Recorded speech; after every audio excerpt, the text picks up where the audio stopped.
भारत।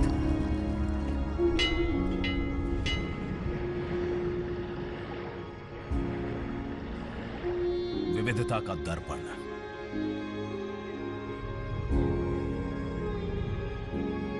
एकता की मूरत और लोकतंत्र की जननी।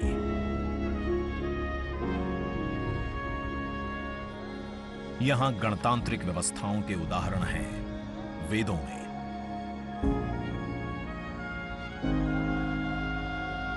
वैशाली की गण परिषद के उत्कोचों में, आचार्य चाणक्य के अर्थशास्त्र में, उत्तरा मेरूर के शिलालेखों में वर्णित चोल साम्राज्य की पंचायत व्यवस्था में, उनकी गणम और वार्यम व्यवस्था में, भगवान बसवेश्वर की अनुभव मंटपम की धारणा में। गण, सभा, गणपति, समिति, लोकपाल जैसे शब्द भारत में हजारों साल से अस्तित्व रखते हैं। स्वरूप बदलता रहा, संस्कार नहीं। बदलते समय के साथ भारत बना विश्व का सबसे विशाल लोकतंत्र, जिसका साक्षी बना हमारा संसद भवन। करीब एक शताब्दी पहले 1927 में औपनिवेशिक हितों के लिए यह काउंसिल हाउस बना। देश आजाद हुआ, ये भारत की संसद बनी। यहीं पर हमारा संविधान रचा गया। आज यहीं से लोकसभा के 545 और राज्यसभा के 245 सदस्य भारत के नागरिकों का प्रतिनिधित्व करते हैं। विचार विमर्श की तंदुरुस्त प्रक्रिया से देश को दिशा दिखाती है ये गोल आकार संसद। इतिहास की कई अभूतपूर्व उपलब्धियों का साक्षी संसद भवन। समय के साथ यहां पर्याप्त जगह और सुविधाओं का अभाव होने लगा था। आधुनिक तकनीक का क्रियान्वयन चुनौतीपूर्ण हो रहा था। ऐसे में विगत कई दशकों से कई सरकारों ने नए भवन की आवश्यकता को महसूस किया, पर इसे साकार करने का साहस किया गया माननीय प्रधानमंत्री नरेंद्र मोदी के नेतृत्व में। और 10 दिसंबर 2020 को संसद के नवनिर्मित भवन की आधारशिला रखी गई।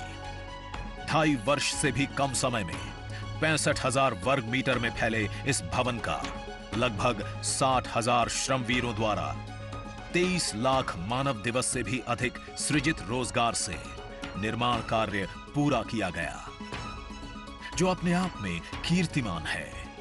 भारतीयों द्वारा भारतीयता के विचार से ओतप्रोत भारत के संसद भवन के निर्माण का शुभारंभ हमारी लोकतांत्रिक परंपराओं के सबसे अहम पड़ाव में से एक है।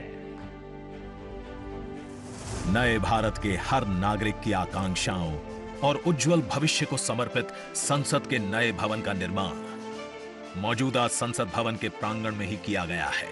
आने वाले समय में संसद के नए और मौजूदा भवन एक दूसरे के पूरक होंगे। इस भवन में प्रवेश के 6 द्वार हैं, जो भारतीय सभ्यता के अनुसार प्रकृति को अपनी कृतज्ञता व्यक्त करते हैं। मकर और हंस यानी जल को नमन, शार्दुल और गरुड़ यानी नभ को नमस्कार, अश्व और गज यानी थल को प्रणाम।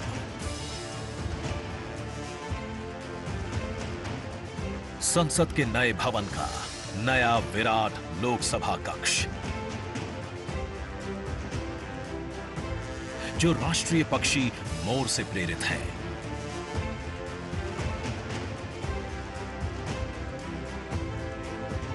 इसका आकार मौजूदा लोकसभा से लगभग 2 गुना बड़ा है।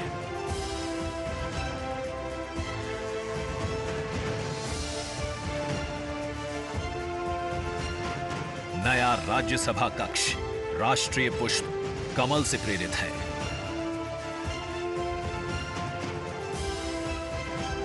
जिसका आकार भी मौजूदा राज्यसभा कक्ष से लगभग 1.5 गुना बड़ा है। ये भवन देश की जनता को समर्पित है। इसलिए लोकसभा और राज्यसभा में जनता के स्वागत के लिए विशाल दर्शक दीर्घा का निर्माण किया गया है। अत्याधुनिक डिजिटल उपकरण दोनों सदनों की सुविधाओं को नया आयाम देते हैं। यहां सदन की कार्यवाही को विभिन्न भाषाओं में सुना और पढ़ा जा सकता है। सदस्यों के लिए बायोमेट्रिक की सुविधा है। वोटिंग के परिणाम और सदन की कार्यवाही के प्रसारण के लिए विशाल multimedia display, automatic camera control और कमांड सेंटर का भी निर्माण किया गया है। ये नया स्मार्ट भवन पूरी तरह से पेपरलेस है। इस भवन के एक भाग में लोकसभा है, दूसरे में राज्यसभा। और इस भवन का केंद्र समर्पित है हर भारतीय को, जिनके लिए सेंट्रल फॉयर में बना है संविधान कक्ष, जहां वे भारत में लोकतंत्र के अतीत से वर्तमान की यात्रा का अनुभव कर सकते हैं। यहीं भारत के संविधान की डिजिटल प्रतिरूपी भी रखी गई है। इसी सेंट्रल फॉयर में ऊपर की त्रिकोणीय छत से सूर्य की किरणें ब्रह्मांड का भ्रमण करते हुए पेंडुलम क्लॉक पर गिरती हैं। ये किरणें बरगद के पेड़ को नहलाती हैं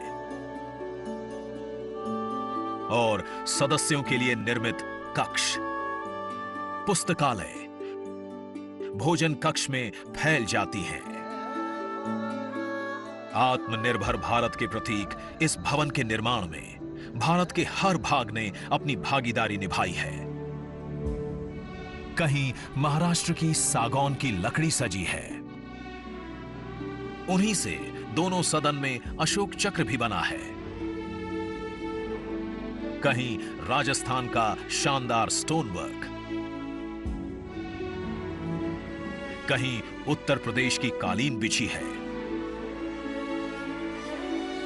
कहीं त्रिपुरा की बैम्बू वुड फ्लोरिंग, वहीं सफेद मार्बल गुजरात से आया है। एक भारत श्रेष्ठ भारत की भावना से प्रेरित सभी वर्गों, प्रांतों ने मिलकर बनाया है ये भवन। ये भवन इको फ्रेंडली होने के साथ साथ भूकंप रोधक भी है। 1700 से अधिक दरवाजे, खिड़कियां हैं। 3.5 किलोमीटर लंबे बिल्डिंग कॉरिडोर्स हैं। ये भवन विकास और विरासत का अद्भुत संगम है। एक तरफ यहां सुरक्षा और सुविधा के लिए स्मार्ट फीचर्स और स्मार्ट एक्सेस की व्यवस्था है,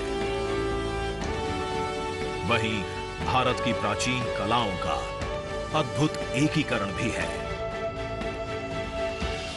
तो नया भवन आत्मनिर्भर भारत के निर्माण का गवाह बनेगा।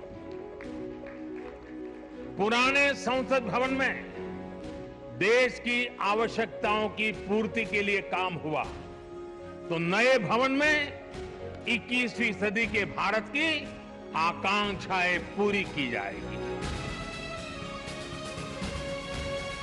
नए भारत के आत्मविश्वास को बढ़ाता, विकसित भारत के संकल्प को गति देता, ये है हम भारतीयों का संसद भवन।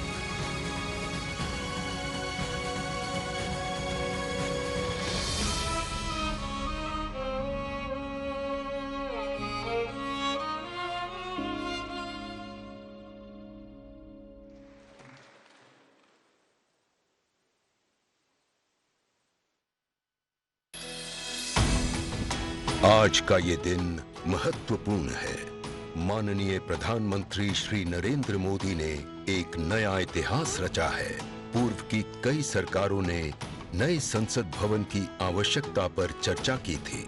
माननीय प्रधानमंत्री ने इस पर विचार किया और नए भारत के निर्माण की अपनी दूरदर्शिता के साथ उन्होंने नए संसद भवन का निर्माण कराया, जो हमारी विरासत और परंपराओं को आधुनिकता से जोड़ती है। साथियों, नए संसद भवन का निर्माण नूतन और पुरातन के सह अस्तित्व का उदाहरण है। ये नई संरचना लगभग 59,000 श्रम वीरों के योगदान से बनाई गई है। माननीय प्रधानमंत्री ने राष्ट्र की ओर से उनका आभार प्रकट किया है। 75 वर्ष पहले की स्वतंत्रता की भावना को पुनर्जीवित करते हुए माननीय प्रधानमंत्री ने आज तमिलनाडु के अधीनमों से सेंगोल को स्वीकार किया है। सेंगोल राष्ट्र के लिए न्यायपूर्ण और निष्पक्ष शासन का स्मरण कराता है। सेंगोल तमिल शब्द सेम्मई से लिया गया है, जिसका अर्थ है नीति परायणता। इसके शीर्ष पर न्याय के प्रतीक पवित्र नंदी अपनी अचल दृष्टि में विराजित हैं। ये वही सेंगोल है जिसे श्री जवाहरलाल नेहरू ने 14 अगस्त 1947 की रात को थिरुवावडथुरई आदीनम से एक अनुष्ठान के माध्यम से स्वीकार किया था, जिसका आयोजन भारतीय सभ्यता के अनुसार किया गया था।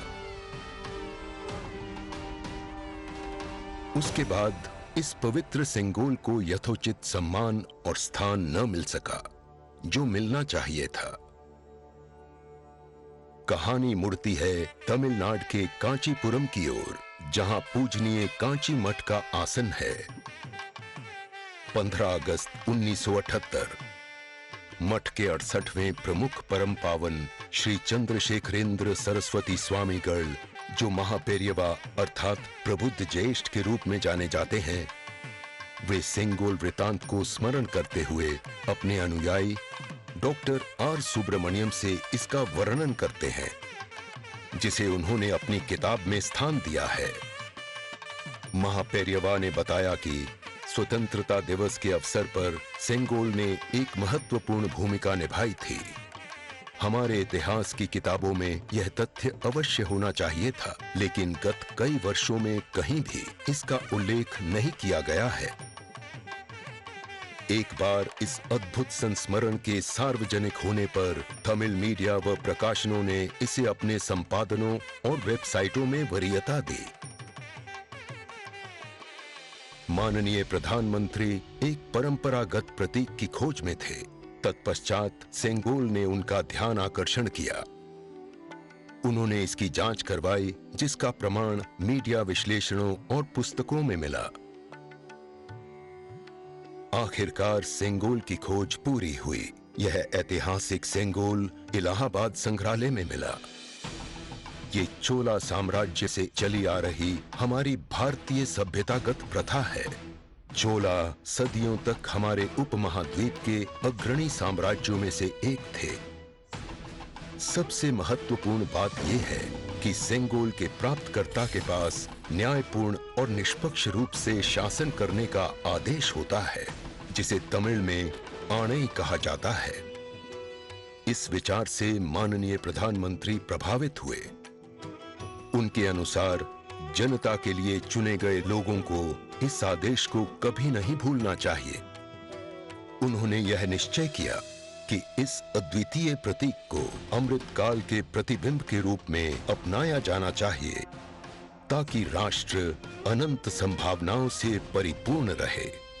सेंगोल को आज सुबह संसद में उसके सुयोग्य स्थान पर स्थापित किया गया। यह सभी के लिए भारत सरकार के न्यायपूर्ण और निष्पक्ष शासन के अटूट संकल्प का स्मरण कराता है। इस दृढ़ता के साथ भारत विश्व गुरु के रूप में अपना यथोचित स्थान ग्रहण करने की ओर बढ़ रहा है।